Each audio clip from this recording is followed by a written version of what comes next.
Hello, c'est Gilles Pénaud à nouveau pour une courte vidéo sur l'art d'apprendre rapidement, l'art de progresser, l'art d'être plus efficace dans notre manière d'apprendre, dans nos apprentissages. Alors, comment faire alors? Comment atteindre cette note qu'on a tellement envie de chanter? Comment courir un marathon en 1h45 par exemple? Comment faire un service rapide, efficace, qui parte à 100 km/h. Avant de parler du chant et de la voix parlée, je voudrais vous donner quelques autres éléments de comparaison. Imaginez un tennisman qui veut améliorer son service. Est-ce que vous pensez vraiment que quelqu'un comme Rafael Nadal va se dire « Bon, je me concentre, je suis prêt, allez, j'y vais ». Il fait son service, il le rate, ça passe à côté. Ah, non. Je sais que je peux y arriver, je me concentre. Oui, allons-y. Et il refait son service et il rate. Et ainsi de suite. Est-ce que vous croyez vraiment qu'une technique d'apprentissage valable, c'est de faire, refaire, en attendant que par miracle, ça marche? Eh bien malheureusement, les chanteurs sont un peu comme ça. Soit on répète ces inlassables vocalises, oui, ah oui, ah oui, ah oui, ok, avec la voix qui accroche toujours au même endroit, avec cette voyelle qui est toujours serrée, ou si on parle d'orateur, est-ce qu'on va prendre la parole avec cette voix qui à nouveau va se coincer dans la gorge? Et est-ce que vous croyez sérieusement que vous dire la veille, vous motiver, vous dire cette fois-ci je vais y arriver, je vais pouvoir... Dans cette réunion, je vais pouvoir exprimer mon idée et cette fois-ci, pas me la faire chipper par un collègue. Est-ce que vous croyez que c'est une méthode rationnelle? Vous pensez comme moi? Bien sûr que ce n'est pas une méthode rationnelle. Bien sûr qu'on peut s'y prendre autrement. Et c'est ce que je vous propose de découvrir là, en quelques minutes avec moi. Il y a deux types d'apprenants. Il y a l'apprenant qui progresse vite et l'apprenant qui progresse lentement. Et pourquoi? Eh bien, des gens qui excellent se concentrent sur le processus et non pas sur le résultat. Oui, bien sûr, l'objectif, c'est d'envoyer un service à 100 ou 120 ou 130 km/h que mon adversaire ne pourra pas reprendre. C'est évident, nous voulons tous ce résultat. Nous voulons atteindre cette note.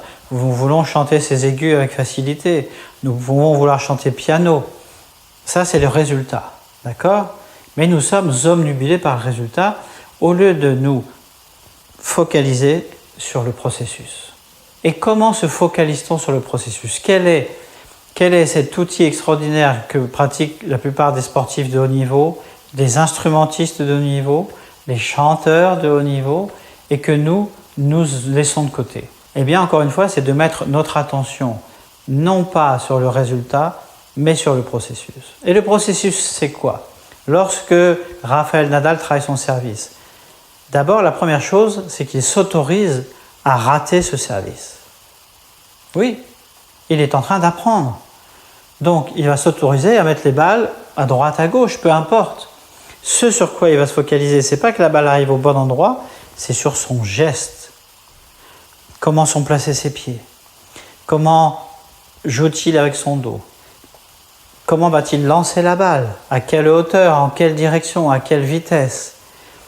Comment va-t-il armer son geste? Quel mouvement exactement va faire son poignet, son avant-bras, son épaule, son coude, son poignet? Est-ce que au moment où il va frapper la balle, est-ce que l'avant-bras va se raidir? Est-ce que le coude va perdre de sa souplesse? Ou au contraire, faut-il qu'il donne plus de force? Il va se poser toutes ces questions. Il va répéter son geste en dirigeant son focus non pas sur l'endroit où va la balle, non pas sur la vitesse à laquelle part la balle, mais il va mettre son attention sur que se passe-t-il dans mon corps. Est-ce que nous faisons ça, nous, les chanteurs? Non. Non.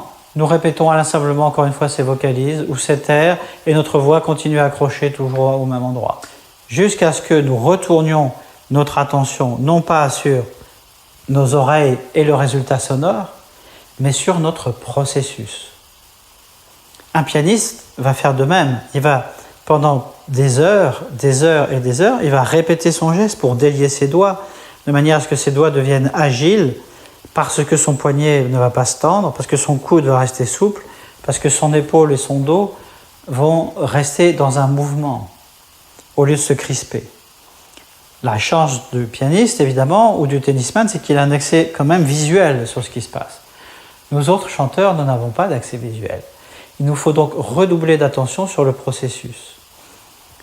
Si l'on prend le processus vibratoire, bon, il y a 3 étages dans le chant, dans la parole, la soufflerie, la génération de la vibration, et puis la résonance.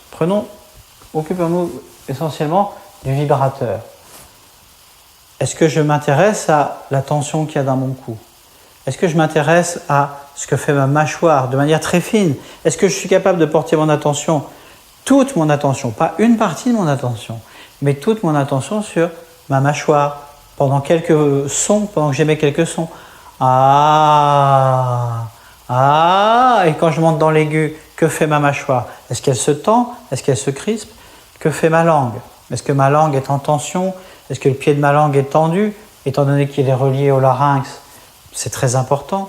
Que fait mon cou? Est-ce que ma tête avance? Est-ce que je sens des crispations dans mon cou? Tenez, faites juste ce simple exercice. Faites un son.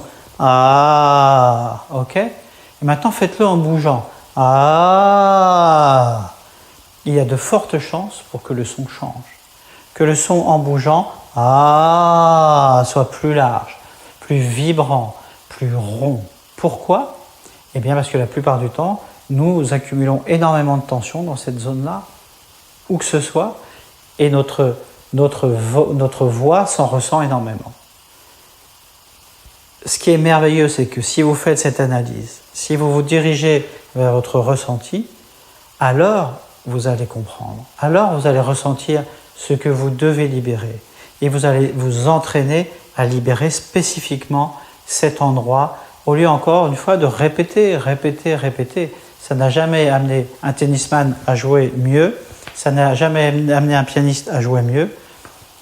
Par contre, si vous amenez de la conscience sur ce que vous êtes en train de faire à ce niveau-là, de manière très rapide, et on a encore vécu très récemment sur une journée sur l'interprétation, en quelques minutes la voix change, en quelques minutes. Parfois il faut quelques semaines, parfois quelques mois, mais la plupart du temps ça se compte en heures, en jours, voire en semaines. Et ça c'est ce que je vous apprends pendant les stages.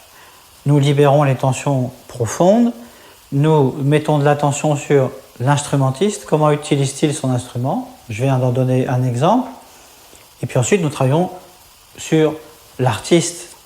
Pourquoi je dis ce que je dis? Quel message je veux faire passer? Pourquoi je choisis cette chanson? Pourquoi je choisis ce texte? Pourquoi et comment je peux me faire entendre de mon entourage ou de mes collègues de travail? Si vous êtes tenté par l'aventure, si vous avez envie de faire cette immense découverte, je reçois tous les jours des messages de gens qui me disent « mais ce travail a transformé ma vie ». Si vous avez envie de transformer quelque chose de profond en vous, rejoignez-moi, profitez de mon offre de rentrée, un coupon de 50 € de réduction sur l'inscription à votre stage, quel que soit le stage auquel vous voulez participer. Rentrez sur la page de règlement, vous rentrez le petit coupon « Rentrée », d'accord, R-E-N-T-R-E-E, sans accent, tout en majuscule, mais c'est indiqué, et vous bénéficiez d'une réduction de 50 € sur votre inscription. Voilà, c'était Gilles Pénaud, rejoignez-moi, l'eau est bonne, ce coupon de rentrée est valable jusqu'à la fin de la semaine. Après, il sera trop tard. Prenez soin de vous, je vous dis à très vite. C'était Gilles Pénaud, accoucheur de souffle, accoucheur de voix. Partagez cette vidéo si vous le souhaitez. Cliquez sur partager, cliquez sur aimer. Ça me rend service. Bye bye.